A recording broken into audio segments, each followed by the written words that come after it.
Hey there, welcome to day 5 of 5-Day Tarot, my little experiment in sharing mini lessons for 5 days in a row to you wherever I have posted this. So hopefully you've enjoyed our 5-day journey. Today I will be sharing with you the bad boys of the tarot, 2 of them. There are several. I will be sharing 2 and how to interpret them and what do they mean.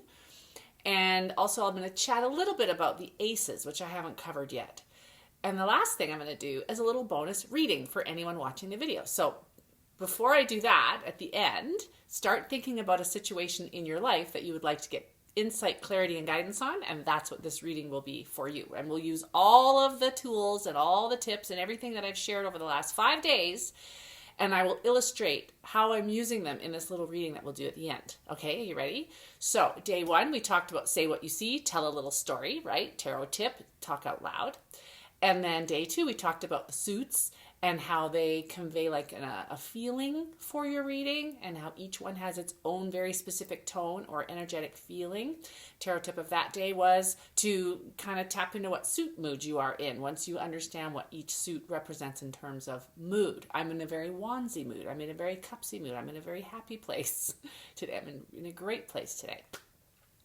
Day 3, we did court cards and how to interpret them and looking at them like the archetypes that they are of the king, queen, and then their suit layer on top of it. And what feeling, what type of king or queen are they if they're a king of swords or a king of pentacles, right?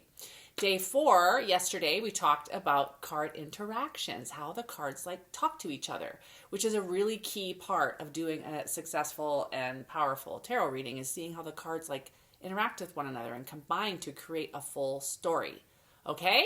Now, let's dive into today's lesson, which is all about bad boys of the tarot, the aces, and then we'll do a little reading for you guys at the end, okay? So the bad boys of the tarot. Here's what you will hear me say all of the time as a reader, as a teacher, as a workshop facilitator, as a coach, everywhere. You will hear me say in my work, to me, this is my opinion, there are no bad cards in the tarot. Only information. Okay, I'm going to say it again. There are no bad cards in the tarot. It's only information for you to learn and know about yourself, what's going on under the surface. And the more that we can make what's unconscious conscious, the less what's in there in our unconscious will control us. This is a massive part of how I live my life, how I try and show up in my relationships, how I, coach people, what I do in readings. This is a humongous part of my everything. In fact, I would say it is everything. Is it easy? No, it's horribly difficult. Some days I'm like, why do I do this to myself? Can't I just just walk around with my triggers and not caring or whatever, But once you know about this kind of thing, it's really hard to kind of live unconsciously after. And I'll be doing this till I'm dead, basically. Nothing will ever be completely resolved. I'll always have bits and pieces. But anyway, what the bad boys do is they help to unveil and reveal some of this unconscious, really things that are going on under the surface. Now, here's the scary thing about the unconscious mind, the subconscious mind. It actually is about 90% of our brain, our mind. There's debate on what the mind is and what the brain is. The brain is the physical organ in the body, but the mind is like expansive, and science doesn't even really understand what the mind is.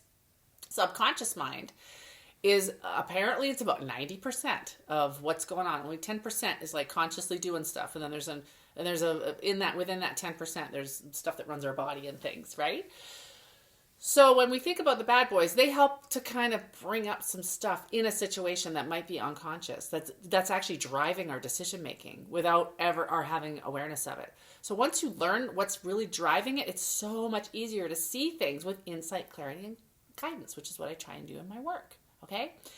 So the bad boys of the tarot are these. There's the death card, which we'll talk about today. That's a very common one, and I think most, if not all, people understand it doesn't mean literal death, There's the devil, which is the other one we're going to talk about today.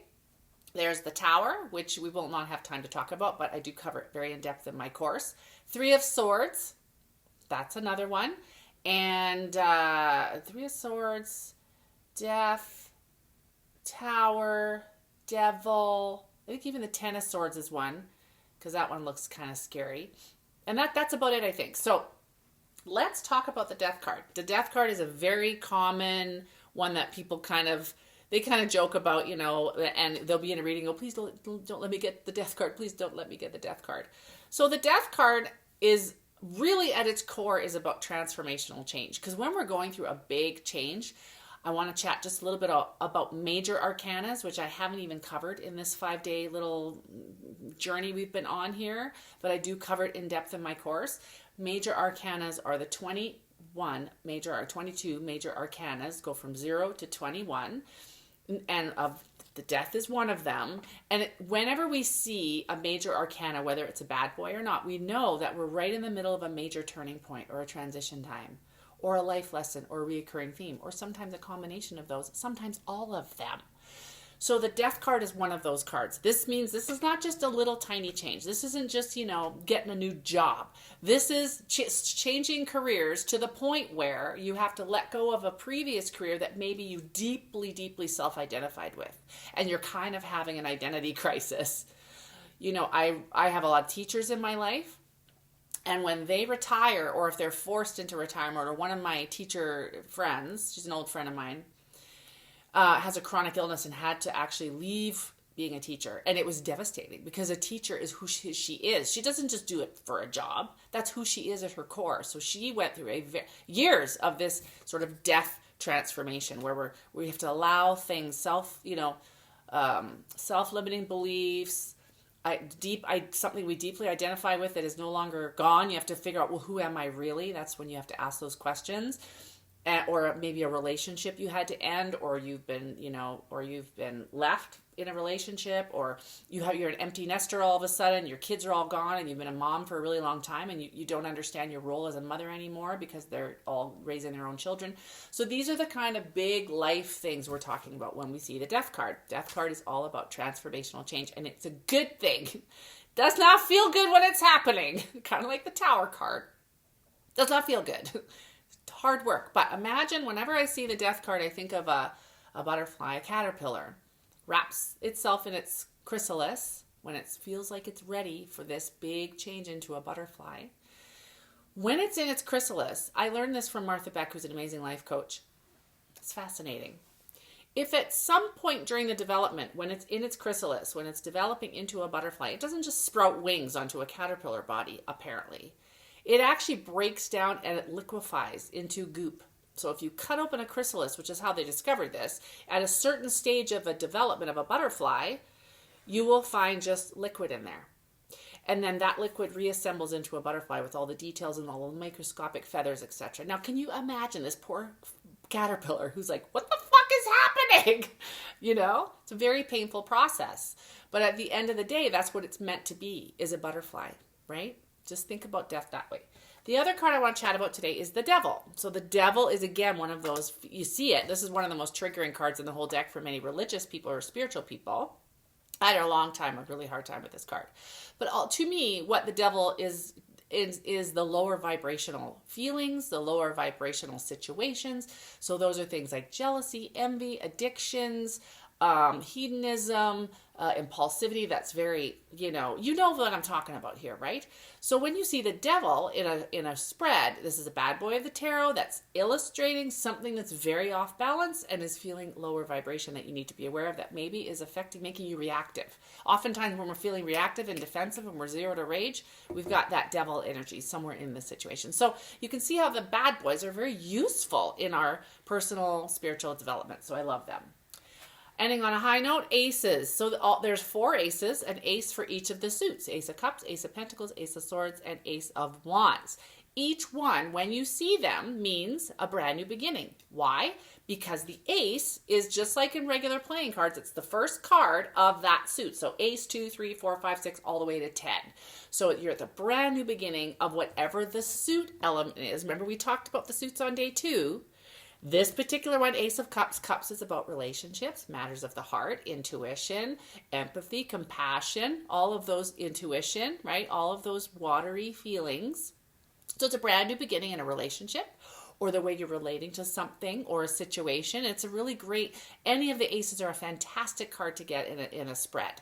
And it always means yes, it's always affirmative. So if you're reading for someone and you say, geez, if you had a yes or no question for me, the answer is yes, okay? Those are the aces. Now, before I go, we're going to do a little mini reading here. Ready? I'm excited. So we're going to use all of our little twos. So this one's a little bit longer than the other ones. But I'm excited to do this. So I'm shuffling, and how I select my cards. Everybody selects their cards differently. But how I select my cards. I'm all stuffy from the pollen. It's driving me mental. I just run my hand over and I feel a vibration, or sometimes a card just stands out at me. So I'm going to do 3 cards really quick here. Situation. Oh, wow. Okay, so very wandsy. So remember we talked about each suit. Now, if you have more than one suit, which we learn in level 2, Dabbler to Diva level 2, if you have a lot of one suit, that means the situation is really heavy in that suit. It's very, very predominant. So it's an important thing to be aware of. So for you, here's the situation. Okay, Page of Swords, and we've got the Queen of Wands and the King of Wands kind of explaining what's going on in this situation. So the Page of Swords, let's talk about, oh, these are all court cards too. That's kind of fascinating. So the Page of Swords, think of like the archetype of a page. He or she is a messenger. They are a knight in training, you know, in the world of the royal court. And they are brand new. They're kind of newbie and they're learning. And the King of Swords then, Swords is all about logic and intellect and reason and cognitive and overthinking sometimes. But the Page of Swords doesn't get caught up in overthinking because they're just too new. They're very kind of naive almost. So there's a situation in your life where you're feeling a bit new, or like you're just starting to relate to something in a new way that you're thinking. You're trying to think about it in a new way. You could even be going to courses or thinking of taking a class. I have a feeling that's what it is. Because the next 2 cards are very, very important. The Queen of Wands, she's the queen. She's the queen. I call her the Oprah card. Queen of inspiration, queen of leadership, queen of enthusiasm and vibrant life force and performing and just being very expansive outward and getting things done and really moving into a positive area. So if you're thinking of going back to school or taking a class or learning something new or a new training at work, this is going to be very good for you because it's going to put you in a place that's very, you know, feeling very inspired, right, from your passions. The Wands are also a very passionate suit. And as a result of that, you will be able to move into a very, very strong leadership position as you move forward and learn more and take on and believe in yourself, right? This is my coach person coming into play here.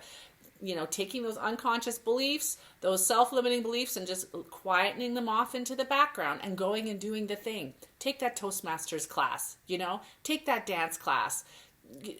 Go for that promotion, even though it feels like it's a little bit too much of a stretch. You're more ready than you think you are. You really are.